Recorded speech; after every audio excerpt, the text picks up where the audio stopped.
So rotational kinetic energy is something we've already talked about. I want to give you just that brief recollection that we talked a while ago, that if you take and break an object up into lots of little pieces and consider that as it rotates, each piece has translational kinetic energy, you could sum that up over the whole object, and that would produce for you a definition of kinetic energy based on rotation that comes out to 1/2 I omega squared, where I represents that sum of every piece of mass and how far away it is squared. That's where we derived that for the first time and came up with a way of stating both the moment of inertia and the kinetic energy for a rotating system. Now, it shouldn't be all that interesting or even kind of hard to understand that if you have an object that has both a rotational speed and a linear speed, that the object would have a combined kinetic energy that would be equivalent to that linear speed, 1/2 mv squared, and that angular speed, 1/2 I omega squared. These two things do not have to be connected together. You can have things, just think of an asteroid tumbling through space. It's going to have a linear speed that's going to be related not to its rotational speed in any way at all. In fact, it might have more than one rotational speed if it's rotating about more than one axis, which would require then more than one rotational kinetic energy, one for each axis of rotation and its rotational speed, although it likely only has one translational velocity. That being said, the kinetic energy of a system can be very complex. We tend to look for more ordered systems in which there's a link between the velocity and the angular velocity, but there does not have to be one. So you just take and throw a baseball, it has a complex amount of kinetic energy. It's going to have a certain amount of spin. It might be spinning over more than one axis, and it has a trajectory where its kinetic energy is decreasing on the way up and increasing on the way down. All of that's happening at once. That paints a complicated picture of the kinetic energy of that system. Now, complicated picture usually means that without enough order, there's very little for us to do in the problem-solving category. I mean, so you toss something out there and it has both a rotational speed and a linear speed. Great, so now you know it has that, and it doesn't mean that energy can do anything useful for you. It most certainly can't do anything useful for you in the standpoint of a question. A problem where I'm trying to ask you to make a prediction about future events. On the other hand, there are quite a few ordered systems, and those systems tend to be ones in which the object's linear speed and angular speed are connected, with the most obvious being a rolling system, a system where an object is rolling across a surface without slipping. Under those circumstances, we know that there is this link between the rotational speed and the linear speed, which is really the focus of what I want to talk about today. Problems in which these things are connected together, and how the moment of inertia tends to play a key factor in describing and determining how the object will behave, especially when compared to other objects of similar shape and size. Now, before I do launch into that, I do want to have a brief reminder of something. The concept of work should not be forgotten as of yet. And although I've not brought the concept of work up in a while, we are going to be going back through this concept quite a bit in some weeks ahead. Now, if you remember, work is any time a force is used to move an object. Now, that's technically what this is. But more importantly, work is the method by which an object's energy is changed. I try to use that phrase a lot because that method requires a conduit, a connection. And the connection between the object and you, or the other thing that is imparting energy, is force. We tend to lose sight a little bit on this idea that force is what connects two things together and determines how much work can be done. Now, that being said, if you'll remember, we use this formula to actually show that if the force is unbalanced, then we can get a change in kinetic energy. And that produced what was called the work energy theorem. Of course, that required a situation where the net force was not zero for this to be true. There had to be an acceleration. I want you to consider that we can work this idea backwards. Talking about rotational kinetic energy. Meaning, what if I do something to an object to change its rotational speed? This is the change in kinetic energy of the object then. There should be an analog to how much work was being done by changing this object's kinetic energy. If we consider that we can factor out the part of the object that doesn't change, and inside we'll get the change in rotational kinetic energy. This shouldn't be a mystery. We've seen this before. All of this can also be expressed as 2 alpha delta theta, right from a motion equation. Now that assumes a constant acceleration, but I think we can go ahead and make that assumption for a moment. Placing it back in here, I hope you note that the 1/2 and the 2 will cancel out, and I'll get I alpha delta theta. I alpha represents the result of an unbalanced torque acting on a system. In fact, I'd write that as net torque times delta theta. This has to be work done on a rotational system. It has to be. If I do work on a rotational system, I can change that system's rotational kinetic energy. In fact, I will go one step further and indicate that work can be written in a similar fashion for both rotational systems and for linear systems. I don't think it takes very much for you to see that connection. There's some interesting nuance here, though. First, there has to be a dot product here to produce the scalar portion of work from the 2 vectors that create it, torque and d theta. However, I wouldn't begin to try and figure out the rotational dot product that's here.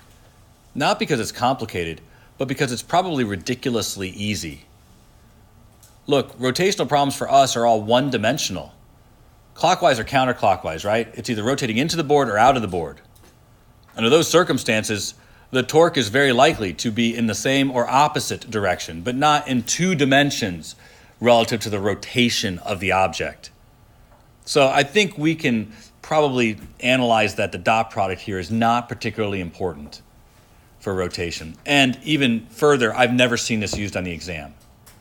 Although this is true that this is how you impart work in a rotational system, it might not have the same kind of flexibility that we saw for work in other systems. I mean, there is no gravitational potential energy for a rotating object.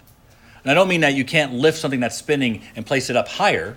I'm not saying that at all. I'm saying that there's no way its gravitational potential energy increases because of its spin. That's what I'm saying. Now, there are other forms of potential energy that are related to torque. And you've never heard of these things, but the most common is something called torsion spring. And somebody wanted me to write down torsion spring. And I think that's how it's spelled, torsion spring.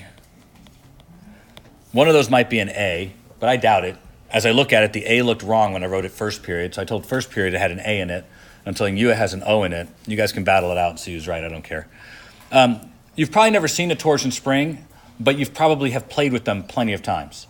If you've ever had one of those cars that you pull back and let go, it had a torsion spring inside. If you've ever had if you've ever had a mechanical watch, like one that you would have to wind, it has a torsion spring inside. Generally, what a torsion spring looks like is a piece of coiled metal like that. And generally, it's stuck in a round container with a gear on one side, like right here. So if you've ever had a watch that you wind, has anybody ever seen one of these? I mean, I know it's hard, you put mine on a charging stand, but if you have a watch that is wound, the center of this is stuck in place, and the outside edge has gears or teeth on it, And the winding mechanism wraps this back around, making it tighter. And then it slowly unwraps, applying energy to, in this case, it would be a torsion pendulum that would twist back and forth. This is a torsion spring. I mean, to make the analog, we know that the spring constant looks like this for a linear spring. A torsion spring, you'll love this. We just make everything Greek. That's the Greek letter kappa instead of K. So torque is just, everything in Greek. You're fine. You've probably not played with one of these, but like I said, if you ever pulled a car back, you stored energy in a spring. It was not based on a linear spring. It was based on the spring that stored its energy due to how many rotations the wheels made as you pulled it back. When you let it go, it took that potential energy and created kinetic energy. So there is a form of rotational potential energy for springs, in the same way that there was translational potential energy. In fact, you can probably figure out what it looks like. Right? The analog has to be there even in your mind. So torsion springs are a way of storing elastic potential energy for a rotating object. We will actually look at a torsion spring system. And there's just not that many. There's been one on the exam, but it was like in the last 3 years. So it's pertinent. We don't see it, but have you ever hung something on a string and it starts to spin? Has that ever happened to you? That meant that there was a torsion elasticity of the spring, of the string. And it applied a torque to the center of the object and spun it. So often yo-yos have a stranded string that they use, and when they're wound, there's a torsion spring constant associated with them. And they will unwind applying a torque. It stores energy just like a spring would. In fact, it will oscillate and do all sorts of the same things that a spring will do. All right, that's really enough of that. I want to get to the pragmatics of this discussion. And the pragmatics of this discussion begin with us talking about situations in which objects are rolling. And I want to talk about the kind of the basic case of rolling for just a minute. We've had this conversation a bunch, but it requires at least a little bit of consideration. We don't have the Halliday book anymore. You guys are using the Knight book. The Halliday book, though, spends an exceptional amount of time, and I'm not going to spend it, but I do want to at least introduce this topic of where rotational kinetic energy comes from. And we talked about it from just a random shaped object spinning in space. But when an object is rolling without slipping, technically it's a lot more complicated than that. I want you to consider this instance where the object has some rotational speed omega and has some linear speed v. It's rolling. So the center of mass is moving at v, but the object is also rolling at omega. If you really wanted to find the kinetic energy of this system, that's actually really hard to do. If you want to take a look at it, this is the point that's not moving, right? It's stationary. It is the true pivot point of the system. We move it to the center because it's easier for us to picture, but that represents the actual pivot because it is not moving with respect to the rest of the system. So it's truly pivoting about that point, which means that a point at the center does have velocity v. We know that because the point at the center obeys omega times r. However, a point at the top has velocity 2v. Because that point at the top, of course, is 2r away from the pivot. But then you have a point like over here. This is r, and it's moving that way. While at the same time, a point over here is moving that way. And that's, this is its r. If I wanted to calculate the kinetic energy of that, do you realize how hard that is? The summation alone which would be, for each object, 1/2 mv squared, would require that I figure out each one of these r's for every point on the object and then add them together. Because each piece has true kinetic translational energy. Now, I'm not going to do this. And the Halliday book actually does an exceptional job of it. And if you really care, you should look at it. It's interesting. Because this object has, you can consider it all to have translational kinetic energy about this point. And the book proves, quite interestingly I might add, that you will get 1/2 mv squared plus 1/2 I center of mass omega squared as the total amount of kinetic energy for a rotating object, for one that is rolling without slipping, with V equals omega r as a necessary condition. I don't think it's happenstance that has to be true, but I do think that it's an excellent proof. And I don't want to spend 20 minutes going over that proof with you guys, because I don't think you would appreciate the outcome when that's all that we're going to see, which I think makes perfectly rational sense. That an object that's rolling would have both translational and rotational energy. I do find it to be interesting that with every object having a different directed velocity, that you get the same thing as the combination of an object moving and staying in place and rotating as the total kinetic energy. I think it's interesting. I just don't think it's interesting enough to spend 20 minutes proving it. Fair enough? So I do believe that most of you would state that has to be true. And it didn't have to be true, but it is. So that's convenient. The reason why that's really convenient is that ultimately that means for every object that's rolling, and this should be like a big banner idea, for every object that's rolling, its kinetic energy can always be expressed in terms of its linear velocity. For every object that's rolling, if it rolls without slipping, its kinetic energy can always be expressed in terms of its linear velocity. That is an incredibly important piece of information. Now, look, in a few minutes we're going to do a bunch of examples that state this. And then, of course, I'm going to present you with examples that I know are designed to trick you. But then I'm going to present you with examples that are actually tricky. That's Monday. So let's look at the ones that aren't designed to trick you and then work up to the ones that are. But I want you to understand that this is important. This idea that we can express the kinetic energy in terms of how fast the object moves from point A to point B. And let's look at the most basic of examples. The most basic of examples is just the inclined plane problem. It's very straightforward and gives us an excellent starting point because we're already aware of how systems like this behave. What I mean is you place an object at the top of a ramp, and let me go ahead and make the obvious supposition that this is frictionless. It is not a hard process for you to tell me how fast it's going at the bottom of the ramp.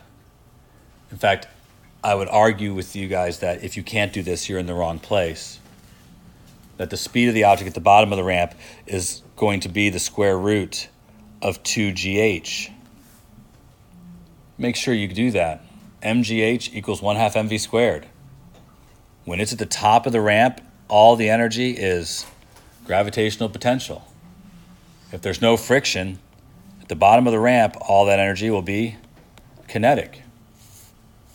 The most basic problem that we've discussed. Now, how does this change if we replace the box with something that is round? How fast will this be going? Let's say it's a disk.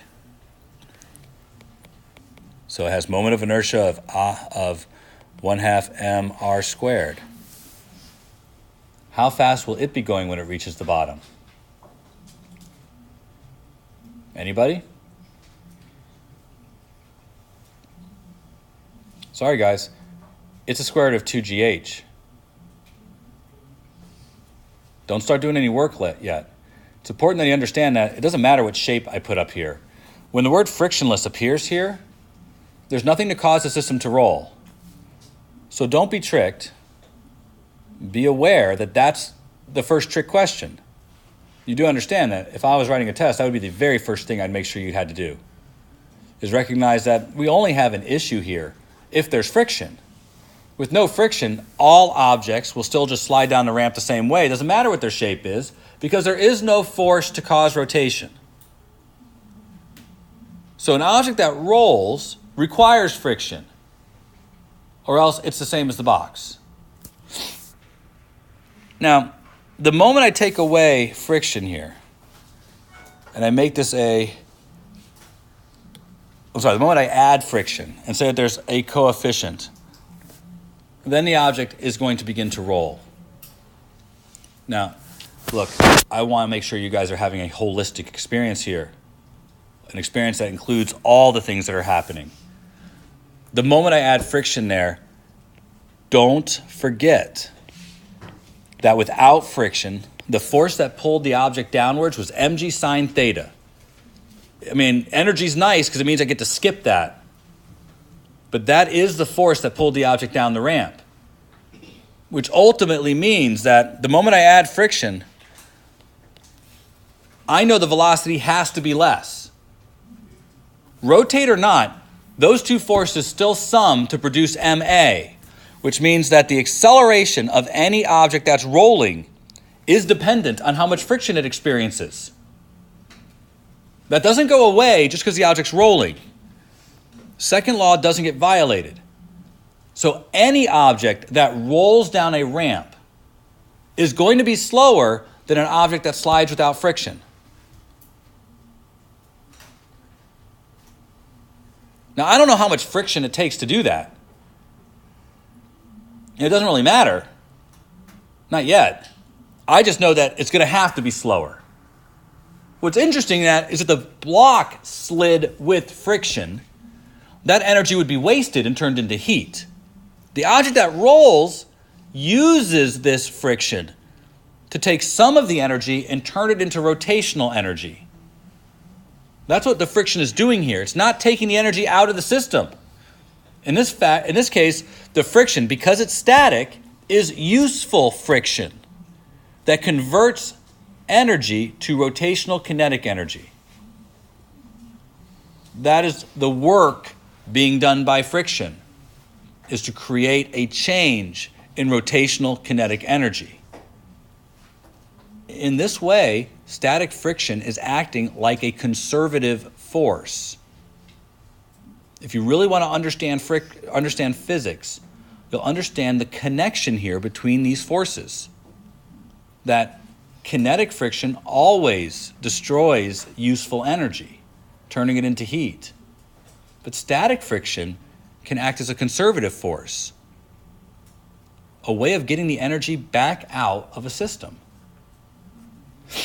Now, the actual process here isn't too tough. I want you to think about it. If this is a true disk, then the amount of energy it has at the top of the ramp is mgh.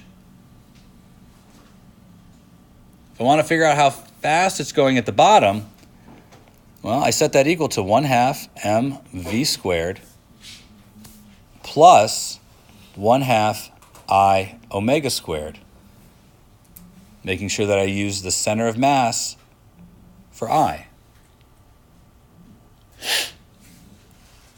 Here's how I know the object's going to have a slower speed by just looking at the energy. By looking at the energy, the amount of energy I had now has to be divided into two forms of kinetic energy. Well, that's going to force me to be slower at the bottom, because some of the energy that would have been translational kinetic energy, getting right back to work here, I think we can all say mgh is going to equal 1/2 mv squared plus, just substitute. This part is not particularly interesting, but is one that you will have to become accustomed with. And it's going to almost always work out very similar every time. Right? You're going to have the moment of inertia in here, which is likely going to include the radius of the object. While at the same time, you're going to have the radius of the object here so that we can place the object in terms of its linear velocity. Which brings up the first point, that it doesn't really matter how big this thing is. Right? Whether I have a large radius or a small radius, it's going to behave almost exactly the same. Actually, not almost. It's going to behave exactly the same. 1/2 mv squared here plus 1/4 mv squared here, giving me 3/4 mv squared. Back to work. The first thing I want you to see is this produces a speed that is clearly slower than just sliding down the ramp. 4/3 is less than 2.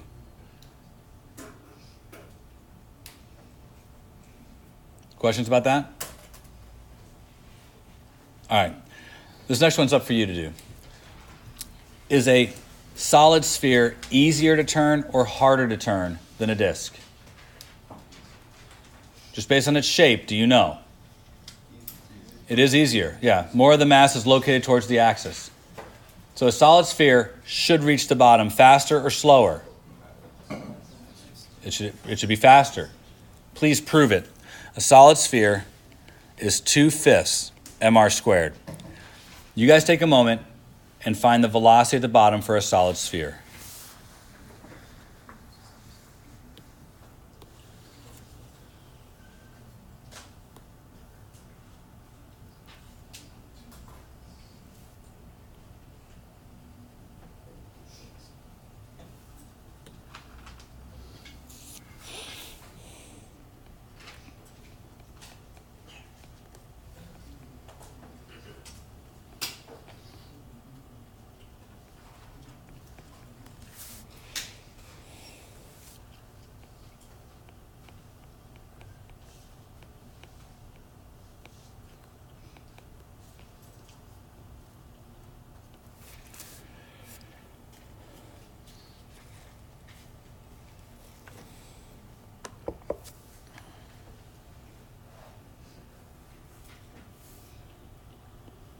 How long do I have to wait for this? Like 2 minutes? I don't want to wait very long. I'm very impatient.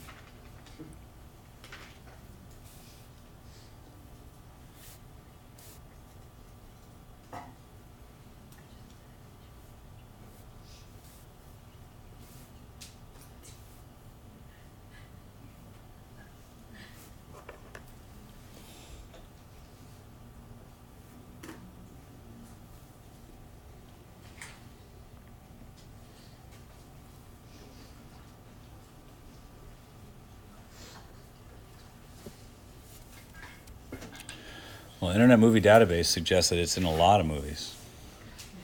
Maroon 5 songs, just so you know. All right, I've given you enough time, so you should all have 10/7 GH. Do I need to go over that, or are we pretty good?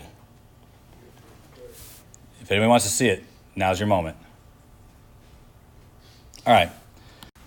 I'm sorry, let me say this one more time, because I want to make sure you see this. There's less friction on objects with less inertia when they're rolling. All other things the same. The object with the lower amount of inertia is going to experience less friction. It is not about the coefficient. It's about which one's easier to turn. So for the same coefficient of friction, the ring experiences the most friction while the sphere experiences the least.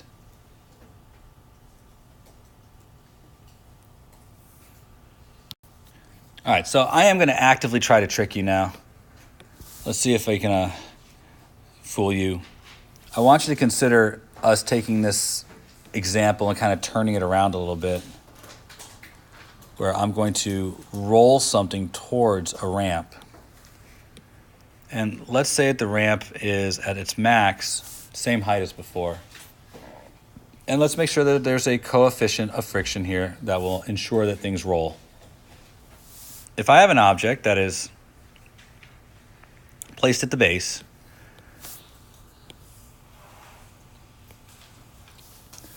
if I want to roll them, let's say I have a disk and a sphere.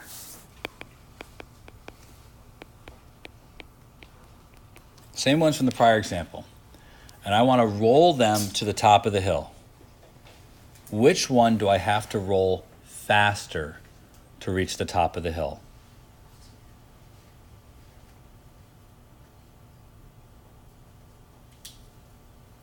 You guys thinking about it?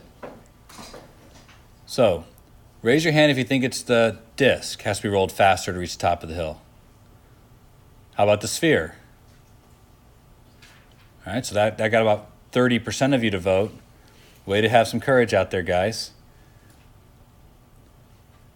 I want to point out, all I asked was the opposite of what we just did. At the top of the ramp, they both have to have energy, mgh.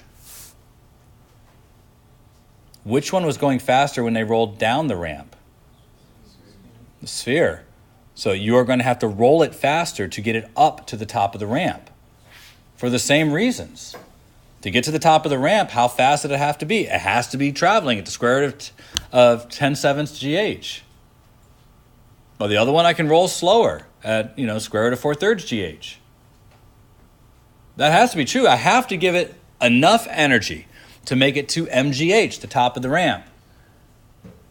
The first takeaway that you really should get into your notes is that from this point forward, when things are rolling, their energy isn't about their speed. It's not directly true any longer. That just because something's traveling faster doesn't mean it has more energy.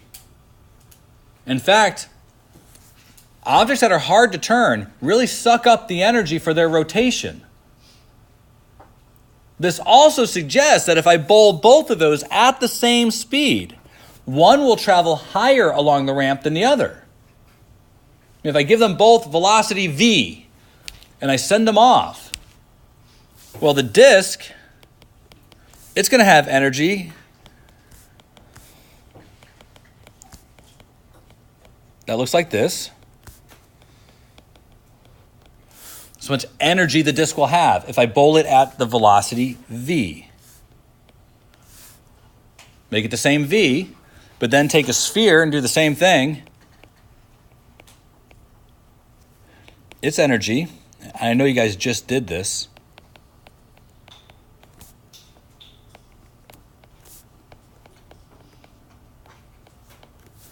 but looking at it from the standpoint of kinetic energy, if they're both sent off at the same velocity, one of them has more energy than the other. Which means one of them will travel higher up than the other. I'm trying to figure out which one would travel higher along the ramp.